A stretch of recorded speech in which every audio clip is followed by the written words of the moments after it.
So, a seated exercise, Jerilynn. This is the seated strap press outs. You want to strap around your thighs 1 fist distance between your knees.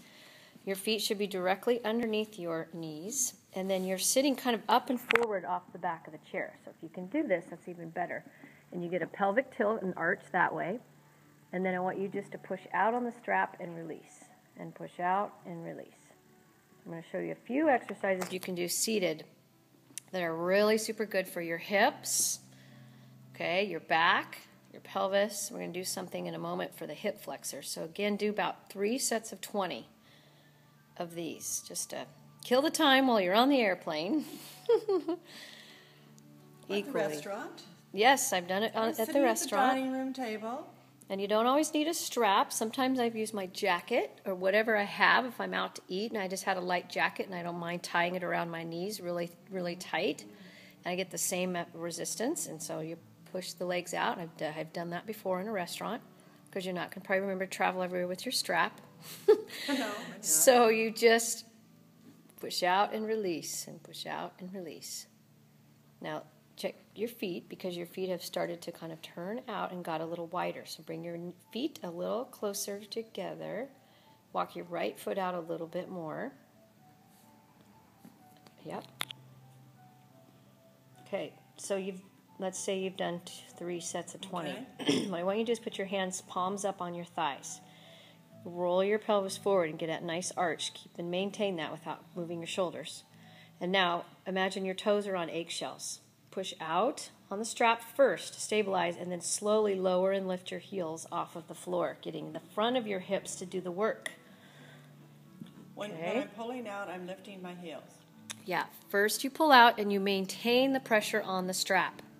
Okay. And then push, actually I shouldn't say push the heels off because you're not pushing from the balls of your feet. You are lifting from the top of your hips. When you lift the heels up, imagine it being raised up as if it's like a puppet, and your thighs have puppet strings and they're being raised from above rather than being pushed from below. Make sense? Makes sense. It's a mental exercise. Yeah. You have to think raise from above, from the hips rather than push with your toes. Yep. So the strap will really help with that demand as well. You're going to feel it stabilizing the deep hip muscles first. And this sounds like to me like a good breathing place too. Very good breathing place. Do your diaphragmatic breath. Yep. Lifting and lowering. And again, I would do 3 sets of 20 of those, or just as many as you can. I just do these to kill the time. On the tension on all times. The whole time tension. Going up and going down. Yep. Yep. And raising from my hips. Front of the hips, right in the groin.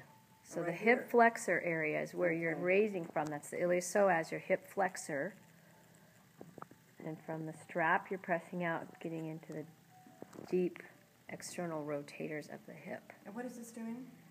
You're repositioning your pelvis to get strength for your lower back, because it's putting your pelvis in an anterior tilt. You're building strength in the flexors of the hips and stability in the hips with the strap. So it's front of the hips, demand. It's deep into the butt, demand. It's just overall pelvic stability, but what's really cool, since it's different than doing it on the floor, is that you're creating these back muscles. You're getting back erector strength right here in the lower back. Since you tend to hinge more from up here, so you want to get it down in here, that nice back. And you're going to feel the work down there if you're doing this right. This can also be done with a pillow between your knees. So if you have a big water bottle, or not a big water bottle, and you take something and squeeze between your knees. So stop and rest for a second.